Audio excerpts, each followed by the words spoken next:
everyone, it's Dr. Saru. I'm glad you can join us today. I want to be talking to our mothers, our aunties, our grandmothers. Today's topic is menopause. I know most people don't like hearing this word, especially women, because oh my goodness, they've heard of the symptoms and they don't know what to take off the symptoms, and it becomes so bad that they feel like they're going to be drained of it. So let me come up and give you hope that it's okay. Having menopause, it means you've lived a long, fulfilling life. Let's start by saying or defining what is menopause. So menopause is the cessation or ending of your menstrual cycle, and it's said to happen after, like, when you've not had your periods for at least 6 months and you're above 45, then it's definitely menopause. So we've already known the definition of menopause. You have to be above 45, no periods for at least how many months? 6 months and above. So what do you think could be the causes of menopause? Actually, there's only one thing that causes menopause, that is when you have what is it called? It's called ovarian failure. Ovarian failure to produce the hormones that have always been establishing a normal estrogen progesterone balance. So there's something called as premature menopause. Now this is the thing, ladies, you should not like. You could love menopause, but being prematurely menopausal, it's not a good thing. It's not good news. So I'll run about it real quick and fast. When do you consider it to be premature menopause? Premature menopause is when you're under the age of 45. And basically you're under the age of 45. That should be premature menopause. So what are the causes of premature menopause then? There are several causes that have been implicated with being the premature cause of causes of premature menopause, I'm sorry.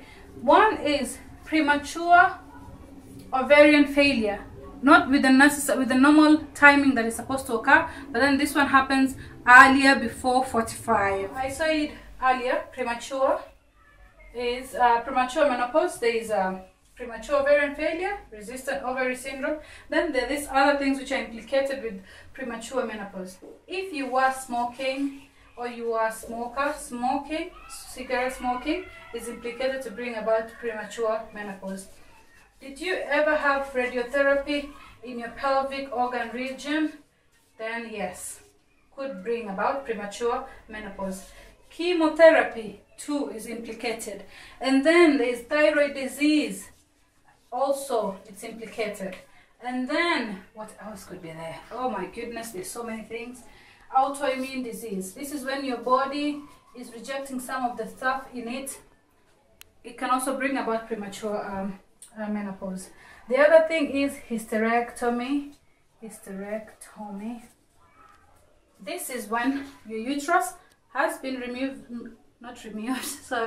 removed surgically. So when your uterus has been removed surgically, or with or without oophorectomy. Oophorectomy is not so hard, it's just removal of your ovaries. So if it was done, then it could also bring about premature menopause.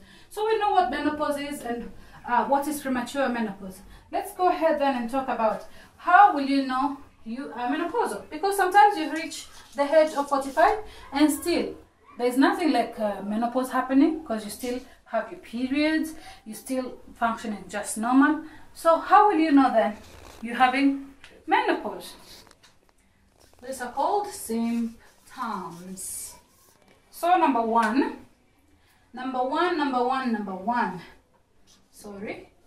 cessation of menses. If you find out that you've not been receiving your periods for at least the past 6 months, then be sure, if you're over the age of 45 and there's no other complications, or you don't have any other thing to back up why you're not getting your periods, it's surely menopause, my dear.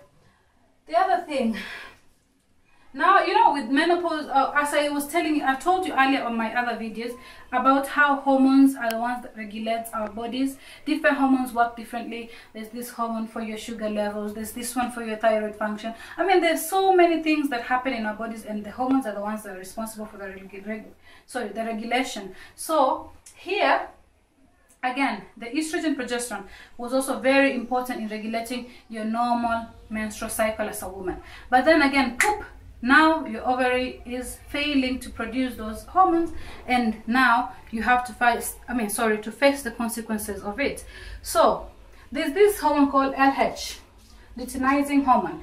This hormone, when it's in a high amount, it makes your luteinizing hormone helps your body in different ways when it's during the menstrual cycle. But then when it's in a bit high amount, it makes your veins dilate or your vessels dilate. Hence, when the vessels dilate, there's so much blood going on, then you feel like your body is getting hot as a way of relieving the heat. And also there's other mechanisms which bring about the hot flashes. So the other thing, or the symptom that you'll be feeling, is hot flashes. You see, like, I feel hot. Are you guys feeling this heat? This is one of the things. So the other thing, it's been said you could have either reduced or increased sexual desire. But according to most people, they claim they normally have reduced sexual desires. But there are other common cases with increased sexual desire. So don't be shocked when you either don't want to have it or you want to have it over excessively. It's just simple menopause. The other thing you could have, then, increase or decrease sexual arousal. You see, this is common. Like on basis of sexuality, so many things are going to change. You have to learn how to adjust to the situations and what is happening around, and it's totally fine. You could talk to a friend if you're feeling scared about this, maybe an older friend who's already passed through this, and you'll be able to learn more on it. So the fifth thing then, still on the sex part, yeah, you could have painful sex. Don't be scared, don't feel ashamed of the situation. This is because, see, the hormones also help with putting up your vagina being well, the way it's supposed to be, moist, and the area not being super dry. But you know, some of the other symptoms that I'll be talking about, in the genitalia area, you'll realize that your hair, your pubic hair, will either be thinning or you might even be losing your pubic hair. Don't be scared of it. And then the whole vulva area. The vulva area is the whole area outside the vagina region, yeah? Not the inside part. So the outside area, it's also going to be thinning, meaning it will be losing its normal texture or normal appearance as it used to be. So don't be scared of that either. You're going to be super dry sometimes, and you're going to have itchiness. There'll be recurrent UTIs and recurrent other diseases down there. You could have candidiasis and stuff like that, but don't be scared. It's because of the dryness and the itchiness and all that is happening around your region. So what about other features, like let's say about your neurological symptoms or system? You might have anxiety. It's very common to be anxious when you're going through menopause. You could be all the time tired. You feel like you don't want to do anything. You could have lots of mood swings. You could have lethargy. I already talked about it. You could be depressed. You could be just super down all the time, which is also it's just another term of explaining depression. So those are the symptoms that will make you know that this is, or this could be, menopause. So again, as I like to say, there's always treatment for most of the ailments we have. But then now, the treatment here, I will not again go into detail about it, but I'll try to tell you about it. It's HRT. It stands for hormone replacement therapy. This is where your doctor will try to give you hormones, the ones that you're not getting. These are the estrogen plus progesterone, the ones that are now going into like decreased level. You'll try to get those so that you can at least have a normal balance in the body, so that you can know what you're supposed to be having. I mean, not what you're supposed to be having, but I mean the body will try to live the way it was supposed to or designed to, because now you're getting the hormones that you're actually missing. The other changes that you'll realize here is decrease in fertility. because with menopause then you have inability to actually conceive. The other things that you could get, I'm sorry, before I go to the treatment, it's the, you see, when this menopause come about, there are several things in the body that also increase, such as levels of cholesterol might go up, and then there's good cholesterol and bad cholesterol. Good cholesterol is called HDL. HDL will go down, and LDL, which is the bad cholesterol, will come up. So with this, it makes you at a risk of getting heart attacks and strokes. That's why I'll give you some management which you could do in the house, not necessarily having to go to a doctor for you to get help for it. So as I told you, now we're coming back to the treatment.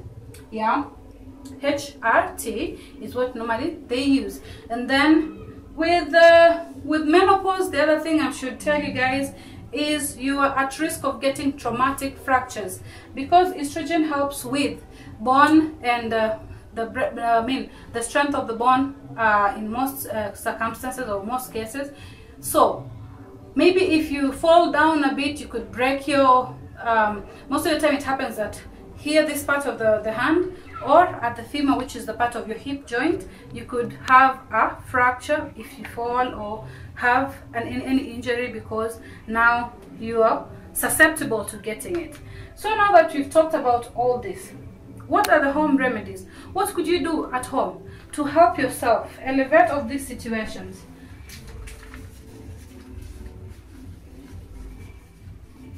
The third part today, I can't talk about how to prevent menopause, because there's no way you can prevent it.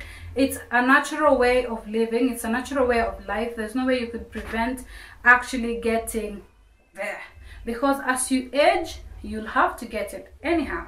So what are the home remedies? One thing, try to, if for example, your sexual desire goes up, you could try to engage in it with your husband as much as possible. Maybe that will make you have a relief of the situation. So for the people who have vaginal dryness, you could use different kind of lubrication for your vagina so that it does not feel dry and itchy.